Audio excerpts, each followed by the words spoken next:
कहानी पसंद आने पर वीडियो को लाइक और शेयर ज़रूर कीजिए।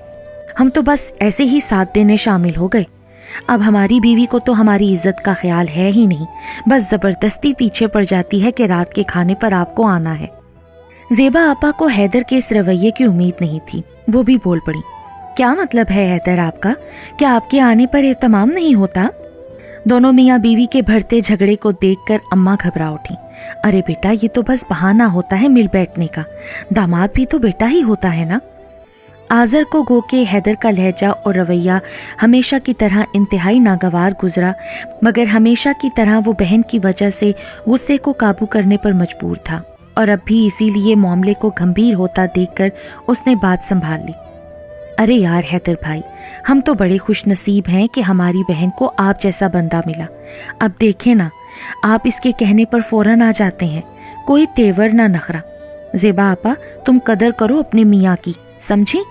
और हैदर भाई, खाने के बाद ज़रा शतरंज की बाजी लगानी है। यार, वो जो लास्ट टाइम आपने चाल चली थी ना, कसम से भाई आज तक समझ नहीं आई मुझे।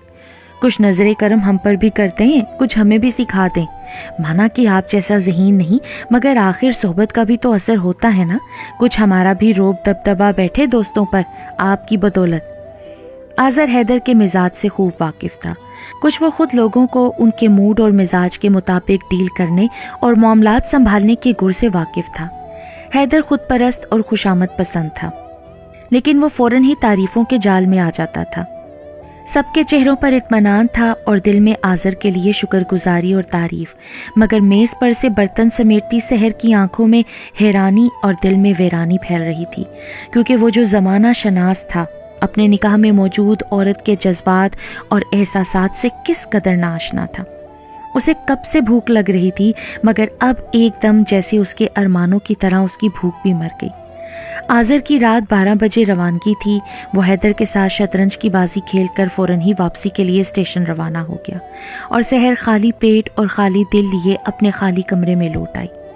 वो महीने में 2 दिन के लिए आता तो जैसे कमरे को रौनक बख्श जाता।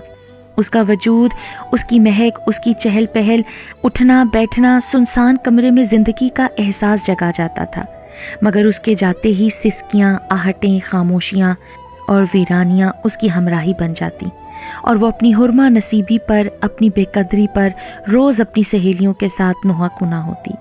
उसका वजूद मातम कदा बन जाता। बेआवाज़ बैन उसकी रूह पर कचोके लगाते और वो चुपचाप सहे जाती, क्योंकि उसे कोई और रास्ता सुझाई ना देता था। ये दुख उसे अब अपने मुकद्दर का हिस्सा लगने लगा था। वो आज़र की ज़िंदगी में ज़बरदस्ती नहीं आई थी, बल्कि फिरदौस बेगम अपने लाडले बेटे के लिए उसे बड़ी चाह और अरमानों से ब्याह कर लाई थी। माँ बाप ने उसे बड़ी इज्जत और शान बान से रुखसत किया था। सबका दिल इस रिश्ते पर एहसास तशक्कुर से भरा हुआ था, मगर वो जो बड़े कह गए हैं ना कि हर चमकने वाली चीज़ सोना नहीं होती, तो उसके केस में भी ये सब हो रहा था। वो खिड़की में खड़ा सुबह का हसीन मंजर देख रहा था। वो सहर खेजी का आदी था। नमाज पढ़कर जॉगिंग करके वो कमरे में आया तो देखा उसका कोलीग और रूममेट आमिर शावर ले रहा था। वो चाय चढ़ाकर कमरे में आ गया। नई सुबह का नया सूरज उफक पर नमूदार हो चुका था। नई नवेली किरणें धनक के नाजुक पर्दे उठाकर झांकने की कोशिश कर रही थी। वो महव था कि अचानक ही नाजुक सरापा छम से उसकी